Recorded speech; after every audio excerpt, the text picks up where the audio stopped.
imagine moving in with a roommate. You share meals, you split the rent, you watch TV on the exact same couch every single evening. Right, a pretty standard setup. Yeah, exactly. You do this for like 15 years.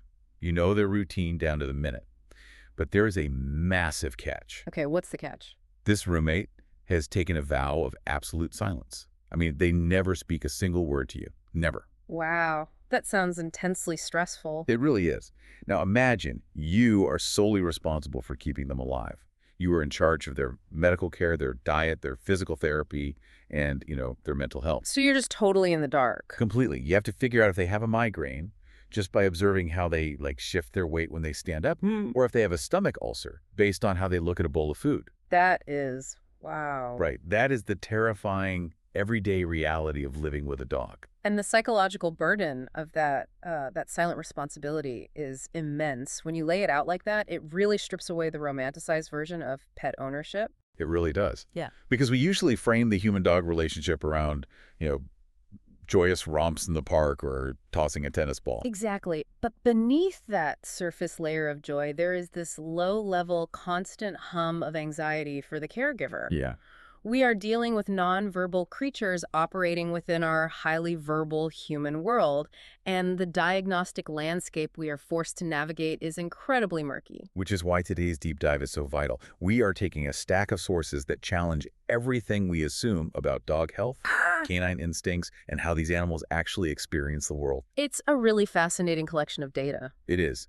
If you are listening right now, whether you've raised a dozen puppies or you're simply fascinated by interspecies psychology, we're going to give you a shortcut to understanding this complex mental puzzle. We're going to decode what our sources call the silent language of dogs. Because the grand paradox here is just staggering. I mean, we have mapped the canine genome. We have selectively bred them over millennia for highly specific tasks, from pulling sleds across Arctic ice to sniffing out explosives. Right. We've essentially engineered them. We have.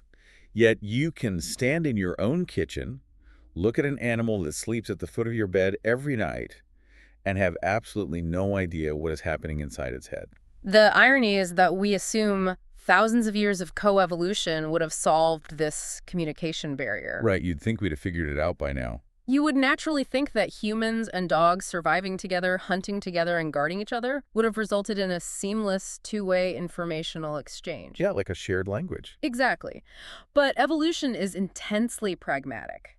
The evolutionary imperative for early wolves, the ancestors of our modern dogs, was to mask vulnerability at all costs. Because showing weakness is dangerous. Precisely. In the wild, an animal that clearly broadcasts pain, sickness, or physical weakness is an animal that gets exiled from the pack or targeted by predators. Okay, let's unpack this. So they are running ancient software in a modern environment. That's a great way to put it. That instinct to hide pain is hardwired into their biology. We expect them to come to us and whine when their lower back aches, but their deeply embedded survival firmware is actively telling them, do not show the human that you are compromised. That is the core of the millennia-old mystery our sources present. It's not just that dogs can't speak English, it's that their biological imperative is to actively suppress the signals we're desperately looking for. Which makes our job as caregivers so much harder. And we have complicated this exponentially through selective breeding. We have bred dogs for physical traits, like the flattened faces of pugs or the elongated spines of dachshunds that fundamentally alter their physical vocabulary. Oh, wow. I never thought about it like that. Yeah, we took an animal that relies on subtle facial tension and ear positioning to communicate, and we bred away their snout and gave them floppy ears. We basically took away their tools to communicate. We've muffled their ability to broadcast their physical and emotional state, leaving us with a creature that is often, as the sources phrase it, secretly hurting. That phrase, secretly hurting, that fundamentally shifts how you look at the animal sitting in your living room. It's sobering. It makes you realize that the absence of a vocal complaint does not equal the absence of suffering. But it also raises a massive question about human projection. How you mean? Well, does this mystery spark our deep obsession with dog health? Or does it just create an underlying paranoia for the people who care for them? That's a very fair question. Because if they are biologically driven to hide their pain, we end up scrutinizing every mundane thing they do. And the paranoia is a byproduct of our own biological drive as caregivers. We desperately want to provide comfort. Right. Because the feedback loop operates on a frequency we don't naturally tune into, we overanalyze, we start looking for medical clues in completely ordinary behaviors because we lack the overt data points we rely on with humans. And nothing perfectly encapsulates that human overanalysis, quite like the great polarizing mystery of grass eating. Oh, the grass-eating conundrum. It is essentially a behavioral Rorschach test for dog owners. It really is. You take your dog out for a completely normal walk. The sun is shining, the birds are singing, and suddenly your apex predator transforms into a sheep. They just drop their head. Yes, and start frantically ripping up mouthfuls of Kentucky bluegrass. The source material presents this incredible dichotomy here. Is it medicine? Or are they just weird? Exactly. Is this highly advanced instinctual medicine, or are dogs just fundamentally weird creatures doing something completely random? Let's look at the mechanism of the medicine hypothesis first, because the biology behind it is staggering. Okay. The scientific term for this is zoopharmacognosy. Say that again? Zoopharmacognosy.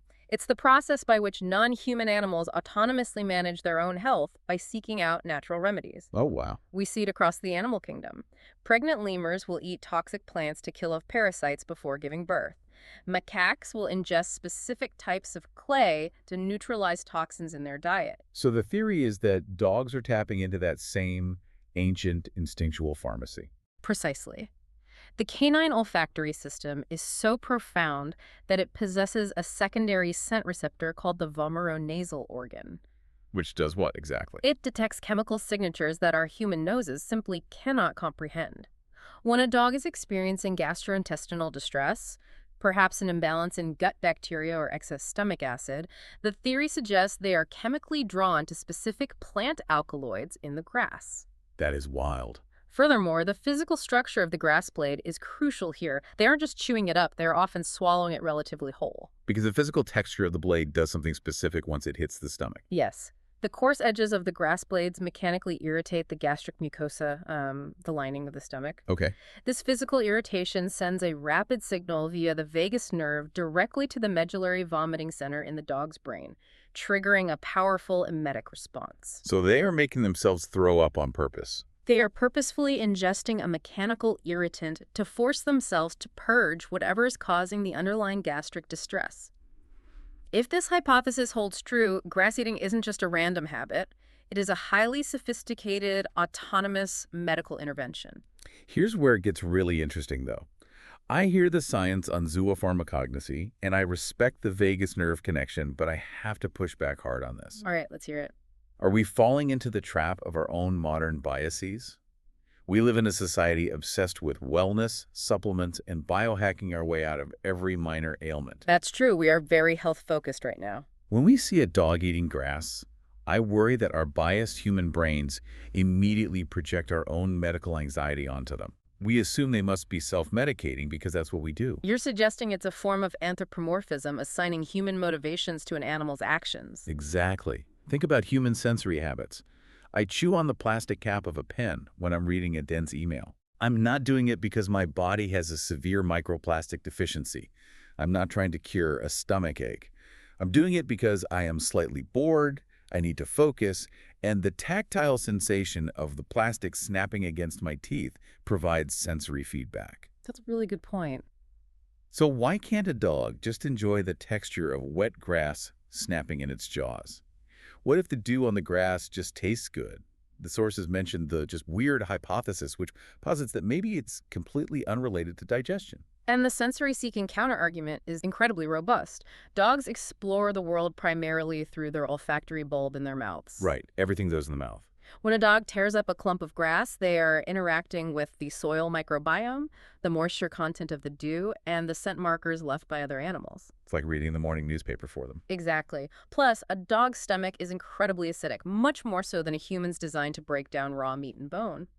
The idea that a few blades of grass are fundamentally altering that highly acidic environment is mathematically questionable. So they might just be doing it for fun. It is entirely possible that they are simply engaging in pica, which is the ingestion of non-food items driven by boredom, anxiety, or pure sensory gratification. And if our human bias makes us misinterpret a harmless sensory habit like grass eating as an urgent medical intervention, imagine the structural damage we do when we misinterpret their actual emotional signals. It can be disastrous. The ambiguity of eating grass just proves that guessing motives based on isolated actions is a fool's errand. We have to learn to fluently read their entire bodily vocabulary, their silent language. And the most dangerous misinterpretation isn't about what goes into their mouths. It's about what's happening at the complete opposite end of their body. The tail. The tail wag. So what does this all mean? This is where the source material completely shatters a universally held assumption. It really upends everything we think we know. We teach toddlers that a wagging tail means a happy dog. It is practically the international emoji for canine joy. But the sources reveal a truth that is frankly alarming. A tail wag can actually be a massive red flag for anxiety. The danger of the happy tail myth cannot be overstated. We have simplified a highly complex neurological response into a binary cartoon. Happy or sad? Right. To understand why a dog wags its tail, you have to look at the anatomy. The tail is a structural extension of the dog's spine, packed with muscles and nerves directly wired into the central nervous system. So it's very reactive. Very. A tail wag is not the canine equivalent of a smile. A tail wag is a barometer of physiological arousal and emotional excitement. And excitement in a neurological sense doesn't mean, yay, I'm going to the park. It just means the nervous system is highly active. Exactly. The sympathetic nervous system, the fight or flight mechanism, is firing. Wow. That arousal can certainly be positive, like when you walk through the front door after work, but it can also be intensely negative. Like when they are scared. Yes. If a dog is terrified of a loud noise or feels cornered by a strange dog, their nervous system spikes, muscle tension increases, and the tail begins to wag as a mechanism to disperse pheromones from the anal glands and release physical tension. It is the exact equivalent of a human's nervous laugh. Oh, that's a perfect analogy. Think about being at a highly stressful networking event or cornered in a deeply uncomfortable conversation. You let out this little stiff chuckle. Right, you're not actually amused. No. Someone watching from across the room sees your teeth and hears you laugh, and they assume you're having a great time. But if they actually look closely at the micro-expressions on your face, the tension around your eyes, the rigidity in your shoulders, they would realize you are panicked. You are just trying to cope. You aren't finding the situation funny at all. Your body is involuntarily using laughter to diffuse an unbearable spike in internal tension. We have been completely misreading the most visible piece of dog communication. That nervous laugh analogy perfectly captures the mechanism of tension release. And just like a nervous laugh looks different from a deep belly laugh, an anxious tail wag looks mechanically different from a joyful one. So how can we tell the difference? The source material urges us to look at the biomechanics of the movement. A relaxed, joyful dog generally has a sweeping, loose wag that often engages the hips, the classic full-body wiggle. Oh yeah, when their whole back half is just shaking. Right. But an anxious dog, the tail is often held rigidly high or tucked defensively low, vibrating in a stiff, tight, rhythmic tick. There's also fascinating research regarding the asymmetry of the wag, right? Like the left brain, right brain connection. Yes, this is where the neuroscience gets incredible. The left hemisphere of the brain generally processes positive, approach-oriented emotions, while the right hemisphere processes negative, withdrawal-oriented emotions. Okay, I'm following. Because the motor pathways cross over the body, a dog feeling positive arousal will generally wag its tail with a slight bias to the right. And a dog experiencing fear or anxiety will wag with a bias to the left. Other dogs can read this asymmetrical visual cue from a distance and know instantly whether to approach or avoid. But humans are completely blind to it. We just see the metronome swinging and assume everything is fine. We miss the nuance entirely. Think about the real-world consequences of this. You take your dog to a crowded, noisy street festival. The dog's tail is locked in a stiff, tight, left-leaning vibration. The owner points and says, look, he loves the parade. His tail is wagging. While the poor dog is terrified. Meanwhile, the dog's central nervous system is redlining. They are experiencing catastrophic sensory overload and throwing out desperate, silent pleas for intervention. But the human is running the wrong translation software, inadvertently forcing the dog to remain in a highly traumatic environment. Misinterpreting that signal isn't just a quirky communication failure. It is a profound failure of care. It pushes the animal further into distress when they are actively utilizing their natural vocabulary to signal for relief.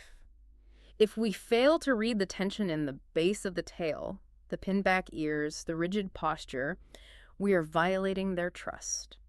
So for everyone listening, the next time you see a dog wagging its tail, you need to look past the obvious and observe the subtlety of the movement to uncover the true mental state. Absolutely. But what I find truly fascinating about this deep dive is that while the tail wag is a very active form of communication, happening while the dog is awake and engaged with the world, the sources emphasize that some of the most critical health indicators happen when the dog is completely inactive. We are entering the vulnerability of rest, the geometry of a dog's sleep. The geometry of sleep, I love that phrasing. The sources highlight that tracking shifts and changes in a dog's sleeping positions provides a vital, almost microscopic look into their hidden physical and mental state. To understand why sleep positions are such a profound metric, we have to look at the biology of sleep itself. Okay, lay it on me. Sleep is the state in which any organism is at its absolute most vulnerable. They are temporarily shutting down their sensory awareness and their defensive capabilities. Because they are unconscious. Right. A dog asleep in the wild is a dog susceptible to predation. Therefore, the physical posture they assume during this massive surrender of consciousness is highly calculated. That makes total sense. When a dog is asleep, the evolutionary imperative to hide the pain from the human caregiver is temporarily suspended. They aren't masking for you while they are in REM sleep. They are subconsciously arranging their skeletal structure to find an equilibrium of safety and biological comfort. Let's break down the mechanics of those positions. The classic image of a sleeping dog is the tight curl, nose tucked under the tail, forming a perfect little donut. The curled position is deeply rooted in ancestral survival.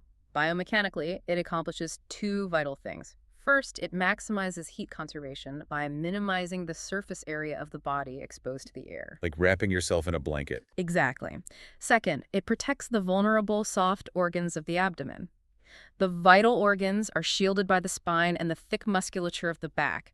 It is a highly defensive, thermoregulating posture. Contrast that with lateral recumbency, when a dog is just sprawled out completely flat on its side, legs extended into the middle of the room. That posture represents the ultimate physical surrender. When a dog is completely sprawled on its side or even exposed on its back, they are signaling a profound feeling of environmental security. They know they are safe in your living room. Yes, they are dumping body heat rapidly, and they have left their entire underbelly exposed. They cannot spring up quickly from that position if a threat appears. How do you distinguish between a dog just finding a cooler spot on the tile floor versus a change in sleep position that actually screams, "I am secretly hurting"? That is the crucial point the source material makes. It isn't just about categorizing the positions. It's not a simple quiz where curled up means cold and sprawled means safe. Right. The diagnostic goldmine lies in the concept of change. Change is the silent alarm bell. Dogs are creatures of immense, deeply ingrained habit.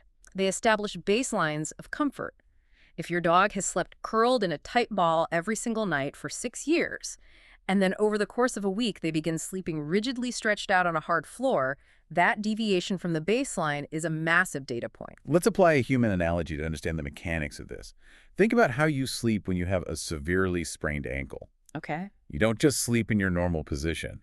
Even while unconscious, your brain senses the throbbing inflammation. Without waking up, you will physically manipulate your environment. You'll drag an extra pillow under the blanket and elevate that specific leg to relieve the hydrostatic pressure and reduce the throbbing. That is exactly what happens. You're subconsciously adjusting your physical geometry to accommodate a hidden pain. And that is exactly what is happening with canine sleep shifts. Let's say a dog is developing early-stage osteoarthritis in their hips. Very common in older dogs. Very common. The curled-up donut position, which they have loved for years, requires deep flexion of the hip and knee joints. As cartilage degrades, that deep flexion compresses the joint capsule, causing a dull, aching pain. Oh, that sounds awful. The dog can't verbally tell you, "My hip joints are deteriorating." Instead, they stop curling up. They begin sprawling flat on their side because extending the legs straight out decompresses the joint capsule and relieves the localized pressure. Or consider gastrointestinal distress. If a dog has severe gas, a bloated stomach, or an inflamed pancreas, curling up compresses the abdominal cavity. It physically squeezes the inflamed organ. Right, so they might adopt the sphinx position, sleeping rigidly on their belly with their front paws stretched forward and their head elevated.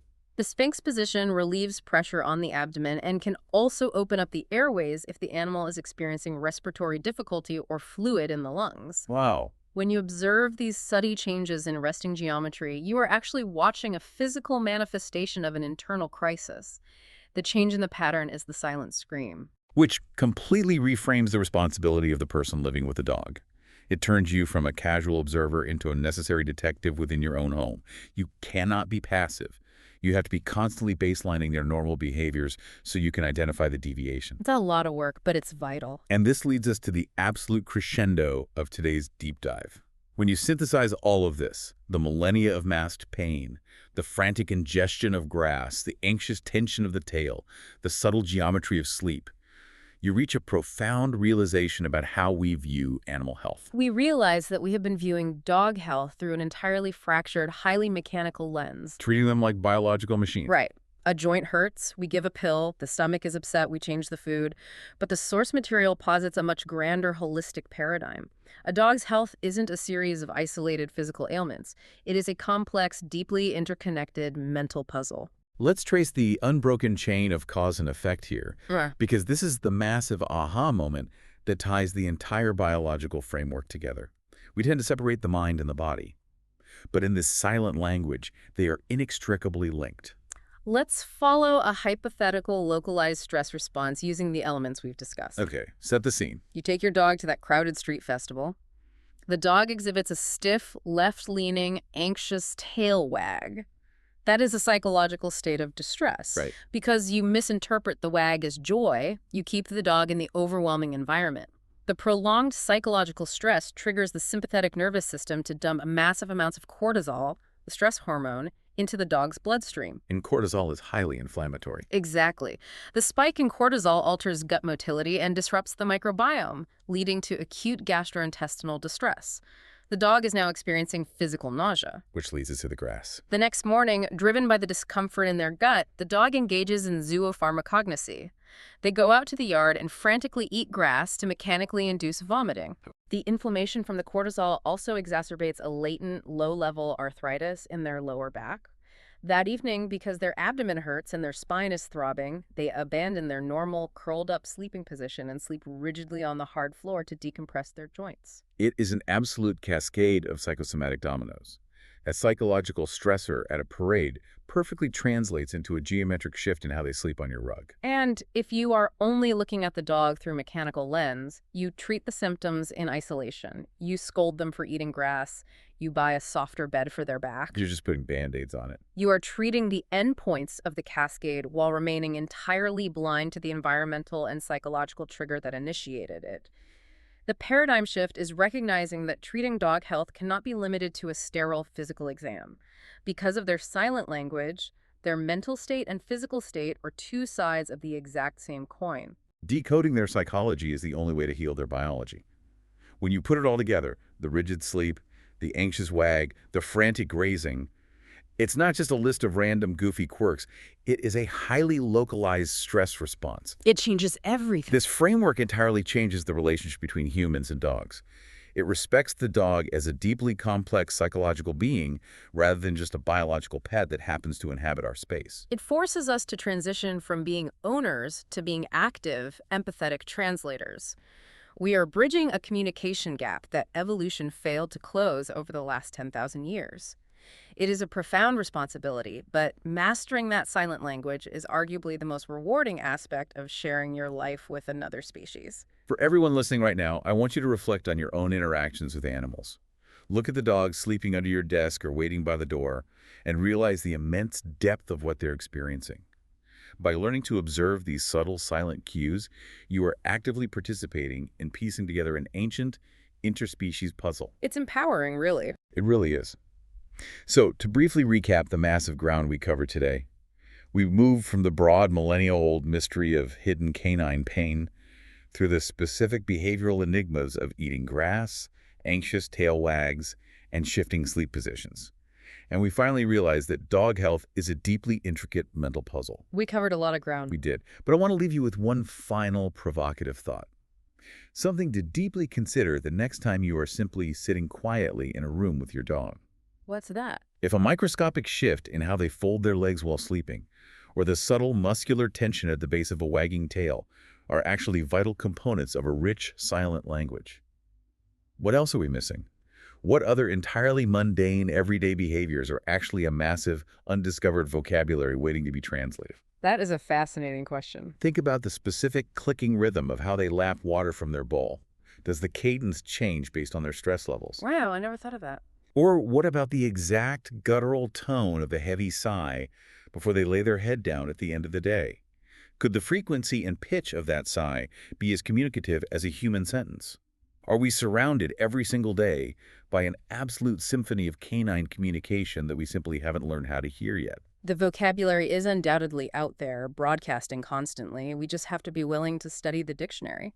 Thank you so much for joining us on this deep dive. Keep your eyes open, keep your minds incredibly curious, and remember that sometimes the loudest, most urgent messages are the ones spoken in total silence. We'll catch you on the next one.